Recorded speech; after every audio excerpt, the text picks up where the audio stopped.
Vegan Recipes with Pat and Emily. Hi, today on It's Vegan, we are going to make a pineapple upside down cake with cardamom, which I think is such a nice addition, but if you don't have any or don't like it, you can leave it out and still end up with a wonderful pineapple upside down cake. Let's get started. The first thing we want to do for this recipe is get everything prepared, and I have already done that off camera, so we are going to start by baking an egg with water, baking powder, and a tiny bit of vegetable oil. Want to stir that together. Into that, we are going to add some vegan butter, white sugar, vanilla, and we're going to cream that. I am going to stop blending for a moment to scrape down the sides of my bowl.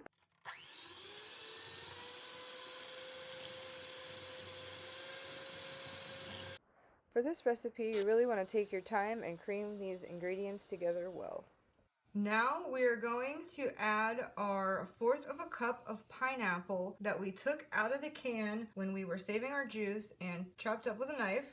Now I'm going to use my mixer to quickly blend the pineapple into our batter.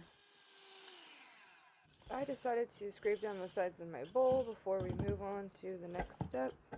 I've measured out my flour, and to that I am adding cardamom, baking powder, baking soda, and some salt. You want to stir these ingredients together to incorporate everything with the flour so it mixes evenly in your batter. This would have been a little bit easier if I would have chosen a bigger bowl. That looks good. Now we're just going to sift this right into our other bowl. I take the extra step of sifting because it makes a lighter cake, and sometimes I keep my flour in the freezer, and when you do that it tends to get a little bit of lumps in it, and you want to make sure no one gets a bite of straight flour or baking soda. So you got little baking soda balls in there we gotta get rid of.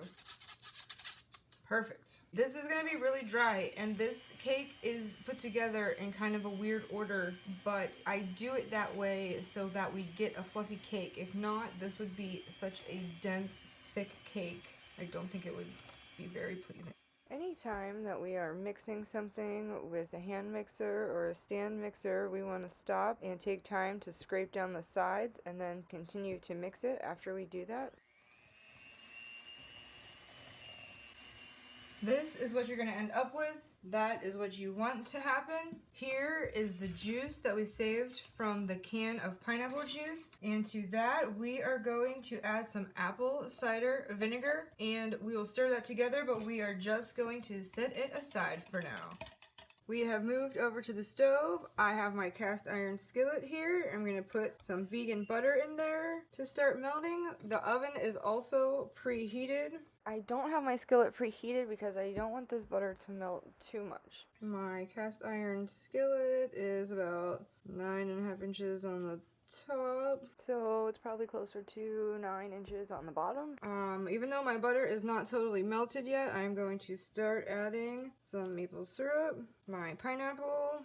You want to get this melted just enough to coat your pineapple and your nuts. Speaking of, let's go ahead and add the pecans now. Get your oven preheating.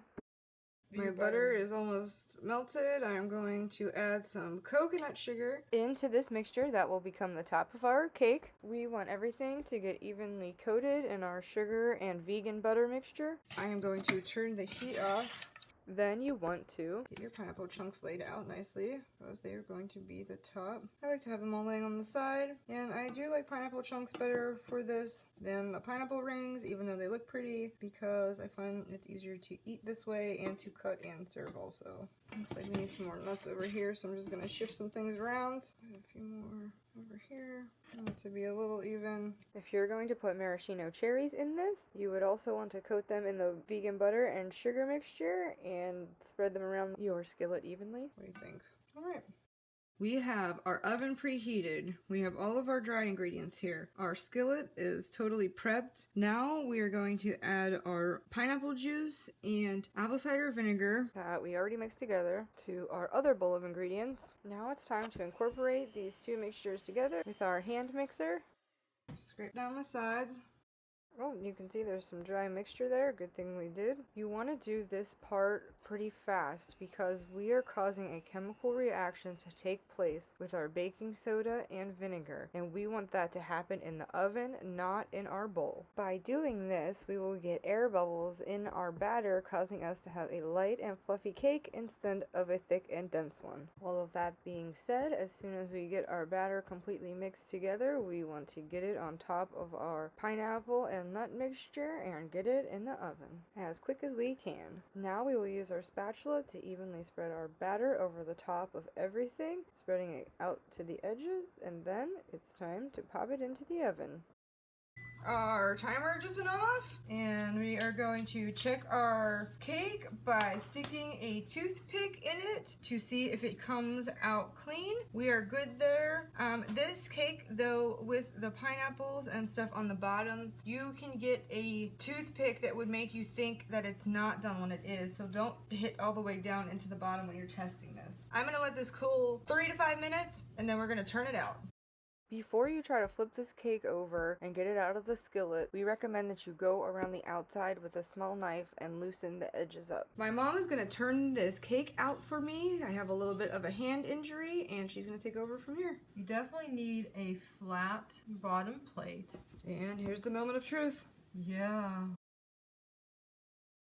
Oh, nice. I think we only got a tiny bit that's stuck. So you can see there's a little bit that's stuck. And we will take that off and put it on top of the cake. We are definitely going to want to let this cool before we do a taste test. It's hard to wait. I scraped this off of the bottom. It looks like we need a little bit there, but it came out nice and clean.